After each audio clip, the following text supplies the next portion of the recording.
Feeder number 3, তাই তো? হ্যাঁ 3 নম্বর। নারকেলের পাতা কাটবেন শুধু? হ্যাঁ নারিকেলের পাতা। 3 নাম্বার ফিডার ট্রিপ হয়েছে, তাহলে পাতা কাটে আচ্ছা তারপরে আমার জানাবেন। আচ্ছা। আচ্ছা, এই ফিডারটা চালু ছিল, সবগুলো ফিডারই চালু আছে, এখন কিন্তু লোডশেডিং নাই।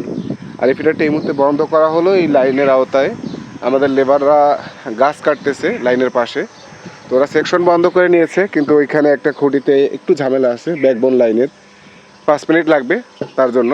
কিন্তু বর্তমান সময়ে কিন্তু লোডশেডিং নাই। এই যে 9টা থেকে 5টা পর্যন্ত যে বিদ্যুৎটা বন্ধ থাকে, এটা হচ্ছে লাইনের পাশে গাছ কর্তনের জন্য।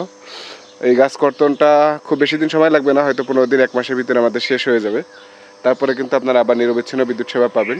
আর লোডশেডিং যেটা হয় সেটা কিন্তু 1 ঘন্টা পর পর, অর্থাৎ 1 ঘন্টা বা 2 ঘন্টা বিদ্যুৎ পাইলেন, 1 ঘন্টা লোডশেডিং হলো, এরকম।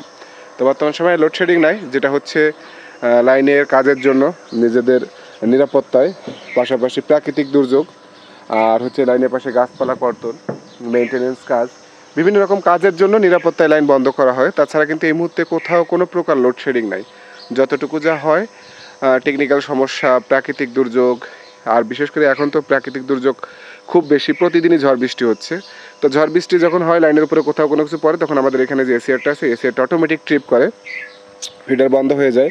আমরা চালু করলেও এখান থেকে চালু হয় না, তখন আমাদের কী করতে হয়, এই লাইন ধরে এই গোড়া থেকে শুরু করে একদম লাইনের শেষ মাথা পর্যন্ত সম্পূর্ণ লাইনটা চেক করতে হয়। চেক করে তারপরে কিন্তু আমাদের এই গ্রাহক প্রান্তে বিদ্যুৎ সেবা নিশ্চিত করতে হয়, এবং সেই চেক করে কোথায় কী সমস্যা আছে, কোথায় লাইনের উপরে গাছ পড়ে আছে, কোথায় তার ছিঁড়ে পড়ছে, কোথায় আমাদের এই ইনসুলেটর ক্র্যাক করছে, এই যে ইনসুলেটরগুলো আছে এগুলো ক্র্যাক করে, বিভিন্ন রকম ত্রুটি থাকে। এই ত্রুটিগুলো সমাধান করে তবেই কিন্তু আপনাদের বিদ্যুৎ সেবা নিশ্চিত করা হয়। তো যারা বলেন যে লোডশেডিং নাই, তাহলে বিদ্যুৎ বন্ধ হয় কেন, বিদ্যুৎ যায় আসা করে কেন, এটা আপনারা মিথ্যা বলতেছেন হ্যান ত্যান। আপনাদেরকে আসলে বুঝতে হবে, হয়তোবা যাদের বাড়ি আশেপাশে কাজ করে তারাই একমাত্র বিষয়টা ভালোভাবে অবগত থাকে।